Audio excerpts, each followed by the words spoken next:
Está con nosotros Victoria Montenegro. Victoria, ¿cómo estás? Hola, buen día compañero, muy bien. Bueno, un gusto realmente tenerte aquí con nosotros, ¿sí? En este día, en esta visita a Mendoza, secretaria nacional de Derechos Humanos de la agrupación Colina, Nieta Recuperada. ¿A qué has venido a Mendoza?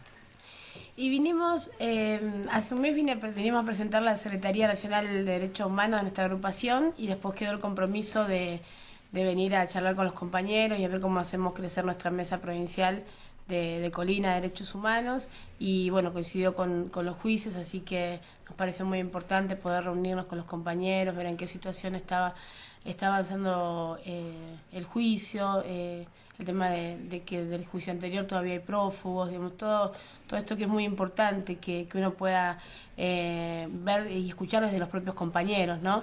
Para también poder ver desde nuestro espacio cómo seguimos aportando a esto, ¿no? A que se sepa la verdad, que avancen los juicios, a seguir concientizando y rescatando la militancia y la política de nuestros desaparecidos para poder instalarlo en nuestra sociedad.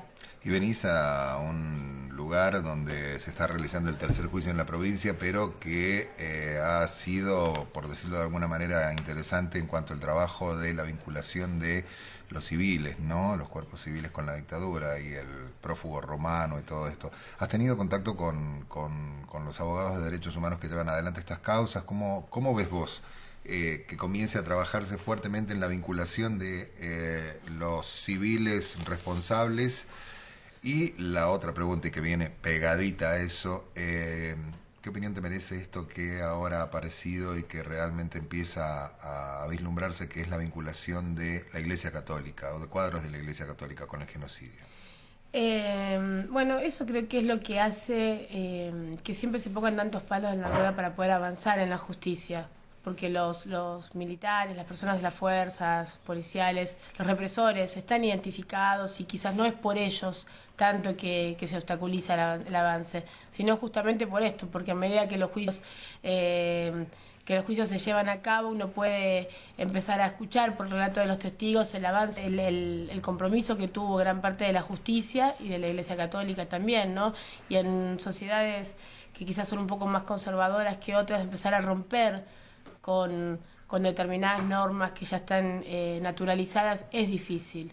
Por eso está esta resistencia, ¿no? De entender que nos ha pasado con el juicio del plan sistemático de apropiación de bebés, ¿no? En el cual se nombró a Bergoglio, no se lo nombró de palabra, con pruebas concretas, y esta idea de pensar que vamos contra la Iglesia o vamos contra la justicia. Nosotros vamos por la verdad, no vamos contra nada. Necesitamos saber qué fue lo que pasó y necesitamos que todos los responsables de esa historia tan oscura paguen por lo que han hecho las fuerzas y los cómplices civiles que también fueron fundamentales para que todo ese desastre se llevara a cabo. Pero el contra es como una condición sine qua non impuesta por ellos, digo, ¿no? Esto de anteponer, estamos contra, te hace poner en la vereda de enfrente, entonces les permite cierto tipo de defensas, están siendo atacados, ¿sí? Cuando en realidad lo que hay que plantear es esto que vos planteás, nosotros no buscamos atacar a nadie, estamos tratando de buscar verdad, memoria y justicia, simplemente eso, ¿no? Sí, aparte pasaron 36 años. O sea, es un tiempo en el cual necesitamos... Vos decís que se han hecho bastante los boludos. Claro, ya hay un tiempo en el cual el que tenía miedo, lo que hablábamos anoche con los compañeros, hubo un momento en el cual desde el Estado, por el Estado terrorista mismo, había miedo en la sociedad. Entonces la gente quizás no se metía, estaba instalado esto del no te metas, de que te puede pasar algo. Hoy es un país totalmente diferente, hoy vive un Estado de Derecho, y hoy el que se calla porque es cómplice. Hoy no hay motivo para guardar silencio. El que sabe dónde hay un nieto, el que sabe que determinadas personas fueron, digamos, amasaron su fortuna basándose en la tortura, en esto que presentaron, estuve también presentado en Buenos Aires, que fue el proyecto para recuperar la Casa Grande, ¿no? Y eso es parte de la historia de Mendoza, y es parte de una historia que hay que sacar a la luz y que hay que empezar a revertir, digamos, que un barrio entero lleve el nombre de dos genocidas, no es broma. Hay Y ya calles, hay pero montones acá en Mendoza. Bueno, eso es necesario, eso a partir de los juicios, no es querer revolver en el dolor o querer quedarnos en el pasado. Nuestro presente, este presente que tiene la Argentina, en este presente que tenemos los argentinos, no hay lugar para que un barrio lleve nombre de genocidas. No tiene que haber lugar para que nuestras calles lleven nombres de represores. Entonces, los juicios nos ayudan como sociedad a poder entender que eso realmente pasó y pasa, porque hay genocidas y hay cómplices que están libres, entonces sigue pasando. ¿Qué pasa por vos cuando ves el desconocimiento de los medios hegemónicos de todo esto, de todo este avance sustancial, ¿no?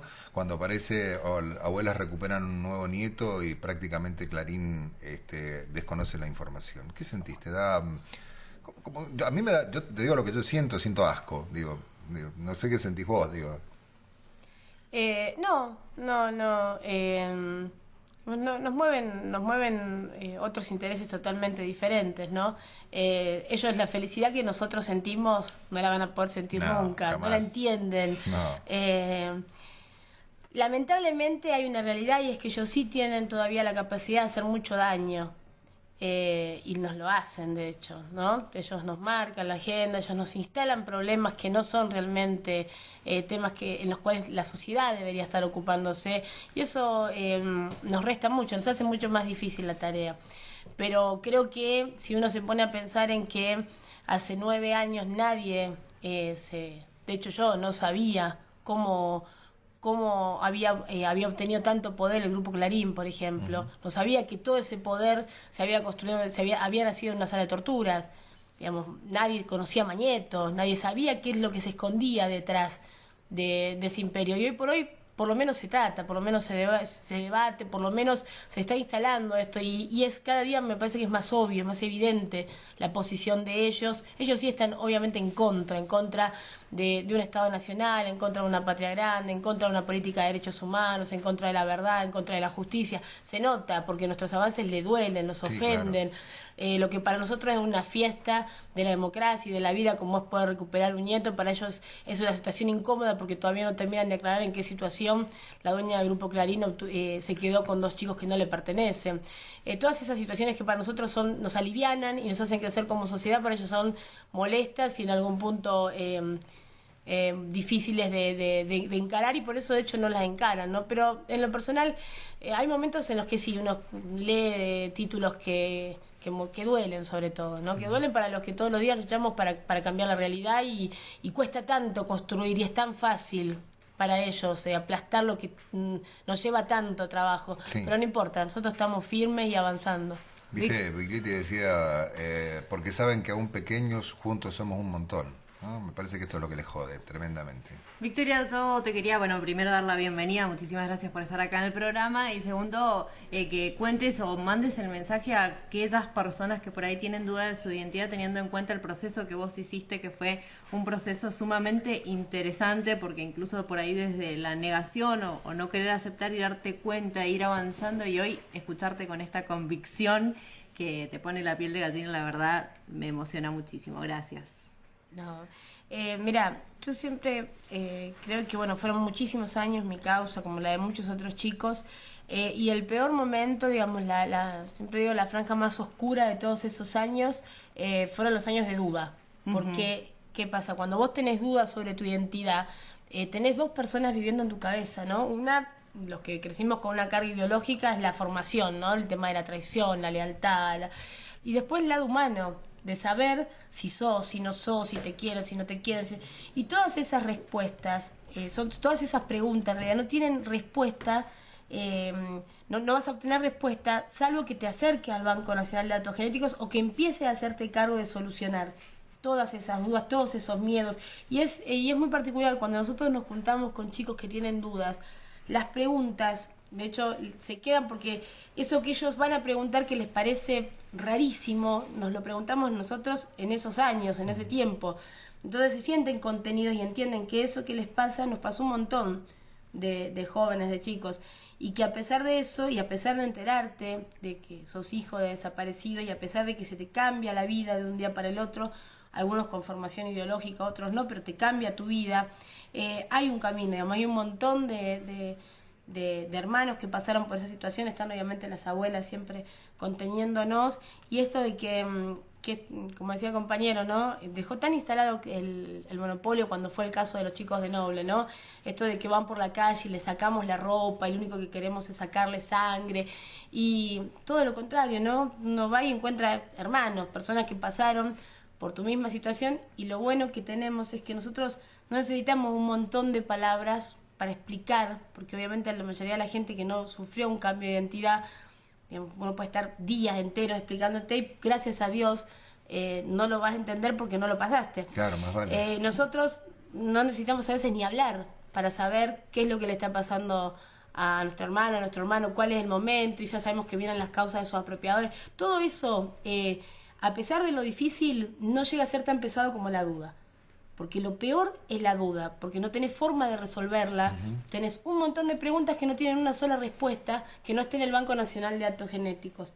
Así que cualquier chico que tenga dudas, cualquier pareja, esposa, esposo, que son fundamentales en este momento de la vida de los chicos, que lo acompañe, que sepa que de este lado, del lado de la verdad, del lado de las abuelas, lo único que hay es mucha gente esperándolo hace muchos años, que lo único que quiere es contenerlo, es quererlo mucho y devolverle un montón de cariño acumulado, que es el que tenemos nosotros, y gracias al cual estamos enteros, digamos, estamos bien, estamos firmes, estamos cada día más fuertes en nuestra vida, en nuestra identidad y en nuestra historia. Hay un montón de preguntas sobre esto que vos estabas hablando, ¿no? Que me surgen y que digo, bueno, menos mal que está todo esto, menos mal que está Abuelas, menos mal que está este trabajo fundamental de contención que se hace, pero así todo es jodido. En el caso tuyo específicamente, cuando empezaron a surgir tus dudas, ¿cómo te encontraste? Por ahí es una pregunta demasiado íntima, ¿no? Pero ¿cómo repercutió todo eso en María Sol, que era la que era en ese momento? Mira, yo desde que tengo uso de razón, desde que era María Sol, crecí en los cuarteles, en Martel, en Campo de Mayo, con una formación de cuartel, y realmente convencida de que en nuestro país no había personas de carne y hueso desaparecidas. Eso era toda una maniobra política de la izquierda, y la subversión se continuaba en las abuelas, que eran el gen del mal que habían dejado, que atentaban contra la familia cristiana. Entonces, digamos, no había en mí una duda, no había un deseo de saber, porque directamente para mí no existían. Para mí existía únicamente, mi vida era Dios, patria y hogar, sí. Enterarme por el juzgado siempre, primero que no era hija del matrimonio Teslaf, y en el año 2000 que era hija de la subversión. Digamos, eso fue lo que le dije a mi marido cuando salí del juzgado, que se había comprobado que yo era hija de la subversión. Sentí vergüenza, una vergüenza espantosa, digamos, todo eso terrible que le había pasado a nuestra patria, que eran los subversivos, lo tenía en la sangre. Así que fueron, no tengo fechas, no tengo un momento, pero fueron más o menos 2 o 3 años de ser hija de la subversión. Y después pasé a ser hija de subversivos, pero me presentaba como hija de subversivos. Y después, gracias a las abuelas, gracias al marido, gracias a todo, pude entender que no era hija de subversivos. Empecé a decirle Toti, que es el nombre de mi papá, Hilda, mi mamá, y mamá y papá siempre eran mis apropiadores. Y a partir del 2008, sí, por diferentes motivos que además quisieron en lo personal, pero que también me parece que, al menos a mí, y creo que muchos chicos, por lo que hablamos, a nivel Estado pasó, ¿no? Porque a partir del 2003 es cierto que claro, cambia. Y yo recuerdo en el 90 todos los debates políticos se terminaban cuando salía el innombrable a decir que se calle, que es montonero. Claro. Entonces automáticamente se terminaba, ya esa persona no podía hablar más porque era montonero, era parte de esa historia oscura. Claro, de la descalificación. Y viene en el 2003 Néstor y empieza a pedir perdón en nombre del Estado, y a mí me pasó en particular, cuando empieza cuando lee la poesía de Joaquín Areta, cuando yo decía, ¿cómo algo tan espantoso como la subversión puede escribir algo tan lindo?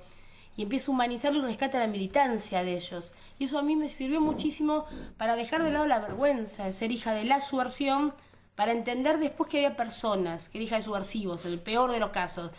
Y después me sirvió también para ponerle nombre a mis verdaderos padres, decirle Toti, Hilda, y después ya ahora mamá y papá, y estar en este momento sumamente enamorada de mis viejos, de su militancia, de todo lo que ellos soñaban. Pero obviamente durante muchos años criado en ese entorno, por eso a veces uno escucha cosas muy duras. Yo creo que nunca fui mala persona, decía cosas espantosas que para mí eran naturales. Claro. Era natural que una vida valiera más que la otra, que había gente que tenía que vivir y gente que tenía que morir para que esta gente era como Dios manda. Todas esas cosas que uno repite sin tener idea, porque tampoco tiene un contacto con la realidad. Porque uno piensa que me pasaba, yo iba el domingo, rezaba, me confesaba y ya estaba libre. No, estabas libre de todo claro, pecado. Digamos, Podías volver a para hacer lo que María se te- Sol, digamos, esta Victoria estaría ardiendo en el infierno por toda la Obvio. eternidad, digamos. Mira cómo se ve, yo me río mucho. Para mí, un hombre con barba y pelo largo, perdía su condición de hombre. Claro, pasaba a ser un... No, era, no sé, era un zurdo, un hippie, digamos, Claro. no se bañaba, nada, era el una espanto. mezcla entre él y yo, por ejemplo, sería horrible, digamos. Alejandro, también tenemos aquí en la mesa a Eugenio París, el expresidente de la Asociación Expresos Políticos, nos está acompañando y cada vez que Victoria habla y va contando, él va sintiendo con la cabeza. No, es muy interesante escuchar la forma en que se expresa Victoria, comparándola con... Yo no puedo dejar de comparándola con sucesos que pasan en nuestra provincia, por ejemplo, con lo que sucedió con la ley Petri, que a nosotros nos preocupa mucho en el sentido de que es un retroceso muy grande en cuanto a la cuestión de derechos democráticos que Claro. nos costó tanto conseguir. Lo que pasa es que a Petri también los hombres de pelo largo y barba le dan miedo. Es muy probable, pero escuchando con el amor, con la defensa de la vida, con la dignidad con la cual habla, y después lo escuchás a estos personajes cómo defienden la muerte, cómo quieren retroceder en todo lo que están planteando, bueno, hay una comparación muy grande. También relacionándolo con esto, Morelato, por ejemplo, hoy en el juicio, el viernes pasado, este señor, amparándose en derechos constitucionales que ellos nunca respetaron, se negó a declarar, se negó a decir lo que sabe, o sea, cómo se van mostrando, yo no quiero decirlo de estar en contra de nadie, pero sí cómo se van mostrando las dos veredas, quién está a favor de la vida, quién la defiende y quiénes siguen estando a favor de la muerte. Y otra cosita muy chiquitita, muy cerca de esta radio sigue existiendo una calle que se llama Capitán de Fragatas Giachino. Exacto. Bueno, con lo que veníamos diciendo de los nombres y la reivindicación, ahí está esa calle. Exactamente, también tenemos en la mesa a Daniel Tagarelli, el expreso político, y quiere pedir la palabra. No, simplemente para... A ver, es muy fuerte lo de Victoria. Para nosotros que somos sobrevivientes de la dictadura cívico-militar en la Argentina, es muy fuerte tener la presencia de una compañera de estas características con nosotros.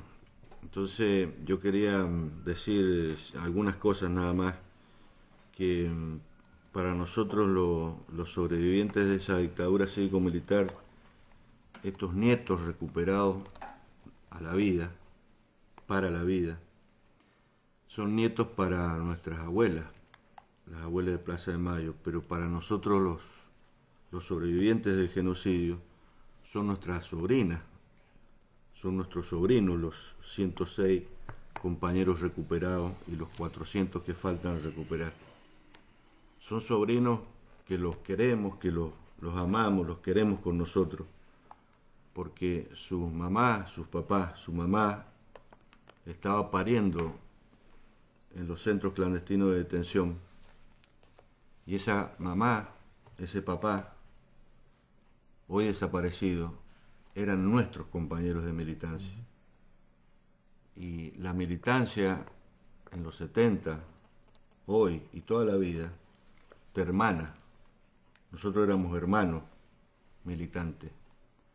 Y ahí parieron nuestras compañeras, y esta dictadura cometió una de las atrocidades más horribles que se ha conocido en la humanidad, que es secuestrar y cambiar la identidad de estas compañeras y estos compañeros que hoy día estamos recuperando.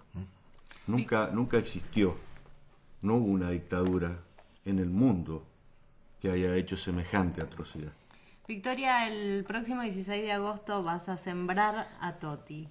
Sí, yo te iba a preguntar eso, porque yo desde chiquito me llevé geografía, así que usted disculpe eso, pero ¿dónde es Metán? Metán es Salta, al sur de Salta, entre Tucumán, es la ciudad que está entre Tucumán y Salta capital. De ahí eran mis papás, mis tíos, mi tía Juana, mi tío Pedro, que también están desaparecidos. De ahí eran 25 jóvenes que desaparecieron. Ya te vas a sembrar a Toti. Y ahí voy a llevar a mi papá y lo voy a sembrar porque también pasan en muchos lugares todavía de nuestra hermosa patria donde hay resistencia y donde hay gente que todavía no sabe que se han perdido. Los vecinos dicen que se han perdido, los chicos que se han perdido. Y vamos a sembrarlo para que la gente sepa que no se han perdido, que los han hecho desaparecer y que hay muchos desaparecedores que tienen que rendir cuentas a la justicia y que esa juventud hermosa que está ahí sepa que por esas calles, aunque los quieran dormir todavía, caminó esa juventud y que ellos son el recambio generacional y tienen que volver a caminar con la misma fuerza que ellos. Victoria, gracias por estar acá, por venir, por tu militancia, por todo, qué sé yo. Gracias. Gracias por ser Victoria.